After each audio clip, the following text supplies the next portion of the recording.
क्या आत्मा बदलती है या केवल शरीर? और दुख क्यों आता है? क्या वह स्थायी है? नमस्कार, आप देख रहे हैं ज्ञान सागर विद चित्रा। आज हम समझेंगे श्रीमद् भगवत गीता अध्याय 2 सांख्य योग के श्लोक 13, 14, 15 और 16 को। श्लोक 13। देहिनो अस्मिन् यथा देहे कौमारं यौवनं जरा तथा देहांतर प्राप्ति धीर इस्तत्र न मुह्यति। अर्थात जैसे इस शरीर में बाल्य अवस्था से युवा अवस्था और फिर वृद्धा अवस्था आती है, वैसे ही मृत्यु के बाद आत्मा दूसरे शरीर को प्राप्त करती है और पुरुष इसमें मोहित नहीं होता। भावार्थ, शरीर बदलना आत्मा का स्वाभाविक क्रम है। जैसे कपड़े बदलते हैं वैसे ही शरीर बदलता है और ज्ञानी व्यक्ति मृत्यु को अंत नहीं परिवर्तन मानता है। श्लोक 14।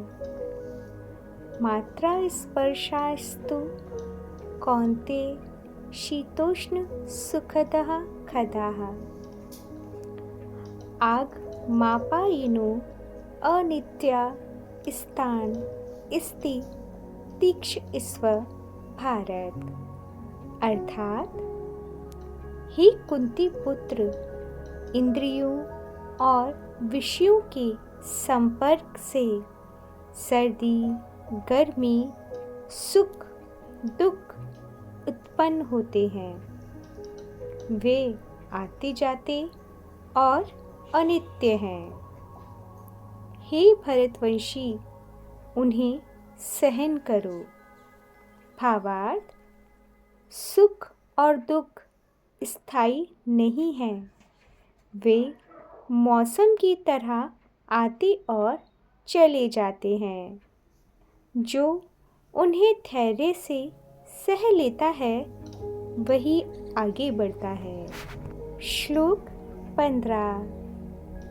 यम ही न व्यथयन्त्यते पुरुषं पुरुषर्षभ सम दुख सुखम धीरम सो अमृतत्वाय कल्पते। अर्थात, हे श्रेष्ठ पुरुष, जिस धीर व्यक्ति को सुख और दुख विचलित नहीं करते, जो संभाव में स्थित रहता है, वह अमृतत्व के योग्य होता है। भावार्थ, समता ही आध्यात्मिक उन्नति का आधार है। जो व्यक्ति परिस्थितियों से ऊपर उठ जाता है, वही सच्चे अर्थों में मुक्त होने की दिशा में बढ़ता है। श्लोक 16।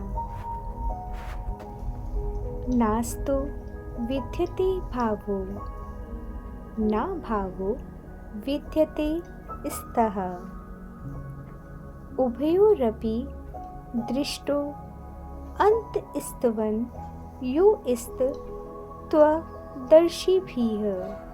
अर्थात, असत यानी जो मिथ्या है का कभी अस्तित्व नहीं होता और सत्य यानी जो सत्य है का कभी अभाव नहीं होता। इन दोनों का तत्व दर्शियों ने सही निष्कर्ष देखा है। भावार्थ: सत्य शाश्वत है, वह कभी नष्ट नहीं होता।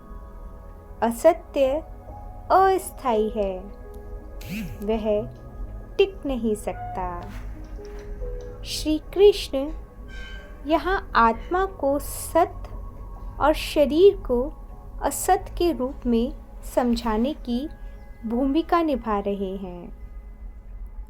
आज की सीख: शरीर बदलता है, आत्मा नहीं। सुख दुख आते हैं, पर सत्य स्थिर है। जो समभाव रखता है वही जीवन के पार जाता है। अगली वीडियो में श्री कृष्ण आत्मा की अविनाशी और सर्वव्यापी प्रकृति को और गहराई से समझाएंगे। जुड़े रहिए ज्ञान सागर विद चित्रा के साथ। जय श्री कृष्ण।